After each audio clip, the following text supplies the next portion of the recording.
They listed the house for $500,000 thanks to my work. They were popping champagne, planning their retirement, and booking cruises. They thought they had pulled off the perfect heist against their own son. But they forgot one thing. I'm not just a dutiful son. I'm a licensed general contractor, and they didn't know that I legally owned the walls they were trying to sell. While they were packing boxes, I was down at the county clerk's office, filing a little piece of paper that would turn their $500,000 payday into a bankruptcy filing.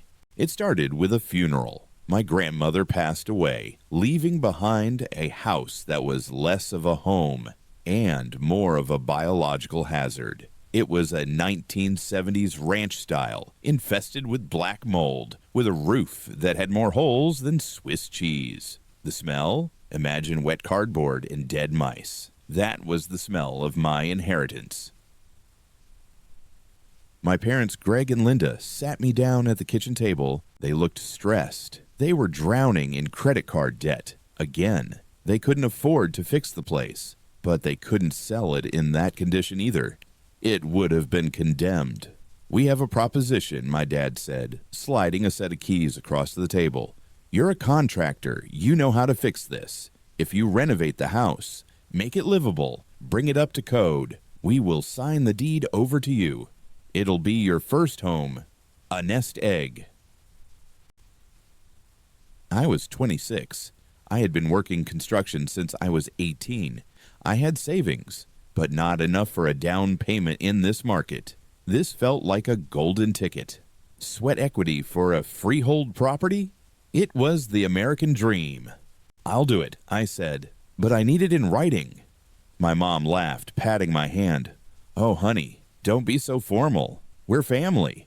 We're not going to screw you over. Besides, drawing up a contract costs money. Let's just shake on it. Blood is thicker than ink." I hesitated. My gut told me to run. My gut told me that Greg and Linda were the same people who borrowed my birthday money when I was 10 and never paid it back. But I looked at the keys. I saw the potential.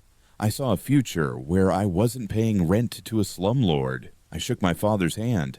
That was my first mistake. The renovation wasn't just a job. It was a war. I moved into the house. I slept on an air mattress in the only room that didn't have a leaking ceiling. For 12 months, my life was a cycle of work, renovate, sleep, repeat. I worked my regular 9-to-5 construction job to pay the bills, and from 6 p.m. to 2 a.m., I worked on the house. I gutted it. I stripped it down to the studs. I found termites in the support beams. I had to replace the entire subfloor. That was $5,000 I hadn't planned for. The electrical wiring was a fire hazard from the 50s. I rewired the whole house myself. That would have cost $15,000 if I hired it out. I did it for the cost of copper. I poured my savings into this place. Every paycheck went to Home Depot. New roof, $12,000. HVAC system, $8,000. Custom kitchen cabinets, hardwood floors, quartz countertops. I didn't go cheap. I was building this for me. I was building it for my future wife. My parents stopped by occasionally, not to help, never to lift a hammer. They came to critique. "Why did you pick gray paint?" My mom would sniff. "Beige sells better." "I'm not selling it, Mom. I'm living in it," I'd remind her. She'd just smile, that tight, secretive smile. Right, of course. By month 11, I had spent $82,000 of my own money on materials. I had put in approximately 1,500 hours of labor. At my standard rate of $60 an hour, that's $90,000 in labor. Total investment, over $170,000. The house was stunning. It was a modern farmhouse masterpiece. The appraisal came in. The house that was worth $150,000 as a teardown was now valued at $520,000. I called my parents. "It's done. Let's go to the notary and transfer the deed." Sunday dinner, my dad said, "Come over. We'll celebrate." I walked into their house with a bottle of wine. I expected paperwork. I expected a hug. Instead, I saw a for sale sign in the hallway. My stomach dropped through the floor. "What is that?" I pointed at the sign. My dad didn't even look up from his steak. "We've had a change of heart, son." Change of heart? The market. My mom chimed in, pouring herself a generous glass of wine. "It's just too hot right now. We listed the house this morning. We already have an all-cash offer for $490,000. I felt the blood drain from my face. But the deal, the renovation, I spent $80,000 on materials. I spent a year of my life, and we appreciate it, my dad said, cutting his meat. "You did a great job. Really professional work. But look at it from our perspective. We need retirement money. We can't just give away a $500,000 asset. That's bad business." "I paid for it," I screamed. "I paid for the roof. I paid for the floors. You lived there rent-free for a year," my mom countered coldly. "Consider your investment as rent. We're square." Square? I laughed. A hysterical broken laugh. "Rent doesn't cost $80,000 a year. You're stealing from me." "It's our house." My dad stood up, his voice booming. "Our names are on the deed. You have nothing in writing. You were a volunteer. Now get out. The open house is on Saturday, and I don't want you scaring the buyers." I left. I didn't slash their tires. I didn't burn the house down. I went home to my girlfriend's apartment, and I cried. I'm a grown man, and I sobbed like a child.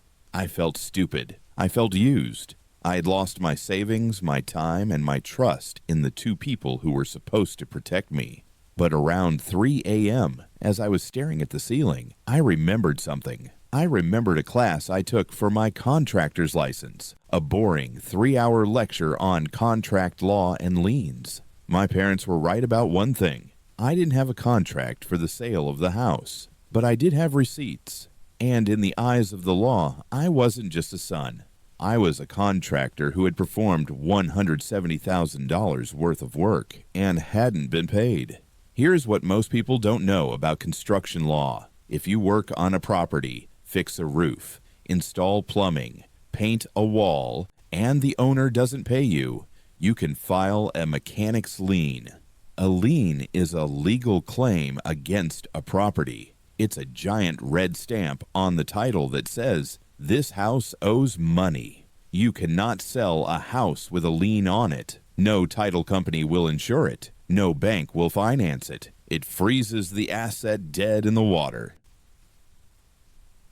The next morning, I didn't go to work. I went to my file cabinet. I pulled out every single receipt, every Home Depot invoice, every lumberyard ticket. I created an itemized invoice. Materials, $82,450. Labor, general contractor fee, hourly rate, overtime, $95,000.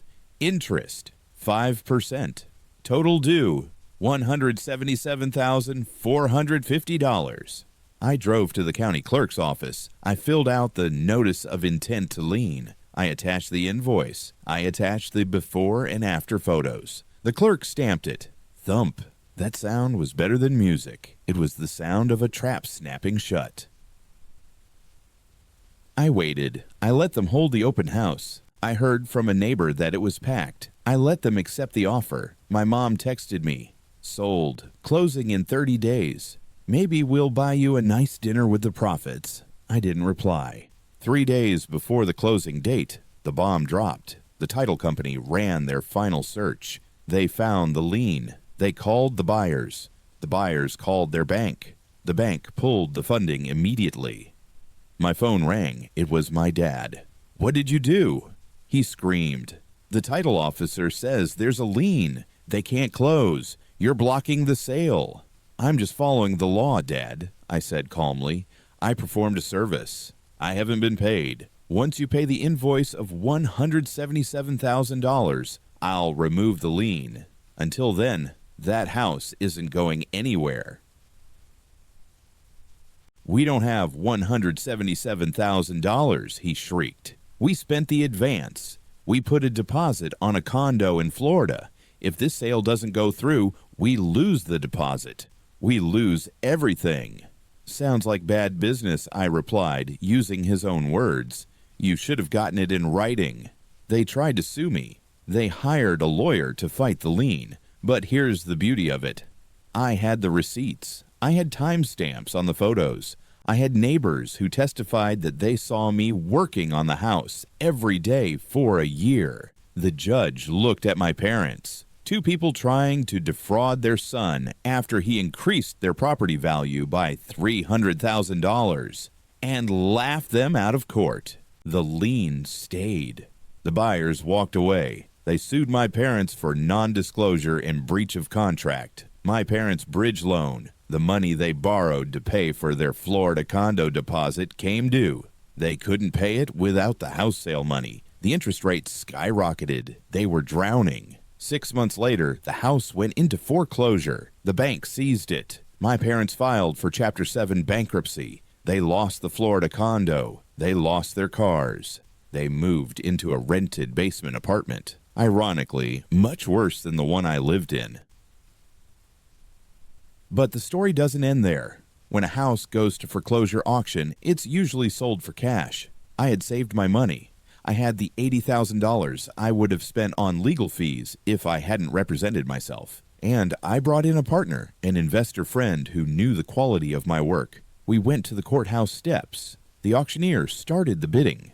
Do I hear $200,000? Silence.